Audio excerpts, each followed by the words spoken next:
Joining us from Washington, the ranking member of the House Select Committee on Intelligence, Democratic Congressman Adam Schiff of California. Thanks for being on the show this morning. What are you hoping to hear from the Attorney General today?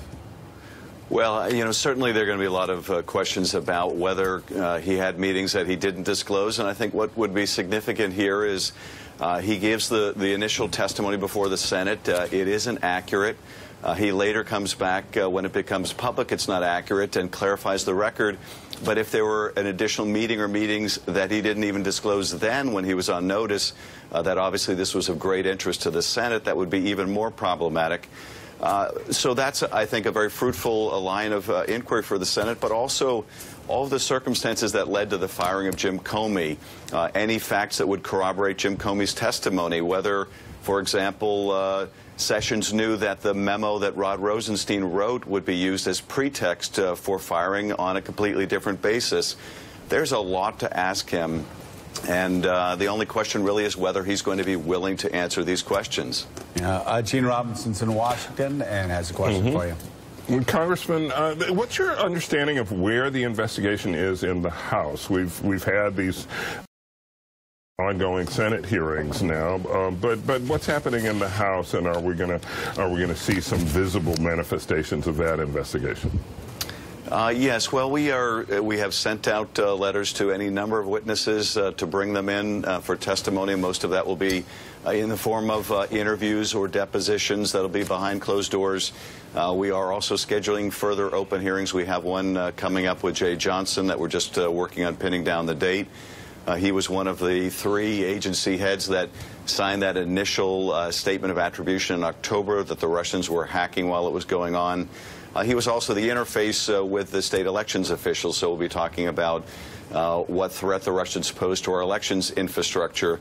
And as you know, we wrote to the White House at the end of last week demanding the tapes, if they exist, as well as seeking the memoranda that would corroborate the director's testimony. I also think we ought to bring in these FBI personnel around Comey, some of whom were in the room when Comey was on the phone with the president, but others that could get the very contemporaneous recollections of those meetings right after they took place. All right, Harold Ford. Adam, good morning. Harold Ford. Very quickly, what sense do you have that Republicans in the House and Senate, if President Trump were to go forward with relieving or firing Bob Mueller, what sense do you have of how many Republicans might express anger and might be willing to act in a very aggressive way, either by approving a Special Counsel Act or even going further?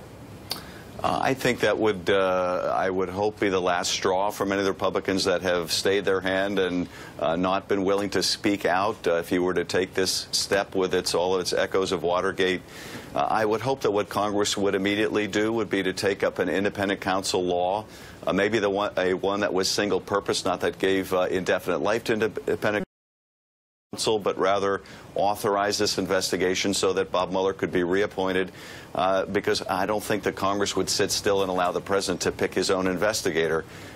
Mueller is widely respected by people on both sides of the aisle, and we've heard a lot of members speak out about him since he was selected that he was the perfect choice. He was the perfect choice then. He's still the perfect choice. So I don't think Congress is going to allow this to go forward. I have to think this is just the president venting. But then again, I remember talking about whether I thought there was any chance the president would fire Comey, and that didn't seem possible either. All right, Mike Schmidt. Wow.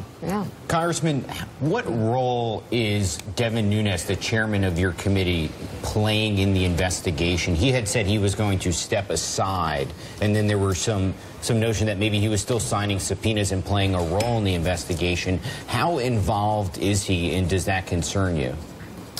Well, his only involvement in the Russia investigation, but it does concern me, is that he is still insisting on signing off on the subpoenas in the Russia investigation. That authority by our rules can be delegated to Mr. Conaway with consultation with myself. That's what should have been done by now. It hasn't been done, so that does concern me. Why hasn't it been done? He simply refuses at this point. But you mean even related to the Russian investigation? Yes. But he recused himself. Well, exactly. But isn't that one of the most important aspects of running an investigation, the power to subpoena witnesses? It absolutely is, and it's indefensible. The only thing I can say is thus far we have only sought to issue 4 subpoenas. He did sign off on them, but it's still inexcusable that he's ultimately a check on what the Russia investigation can do. The other part of it is there's this unmasking oversight going on. That is something that he is conducting. And I think some of the timing of what he has done there has been designed to help propagate the administration's message in a way that is not helpful to the Russia investigation. All right. Congressman Adam Schiff.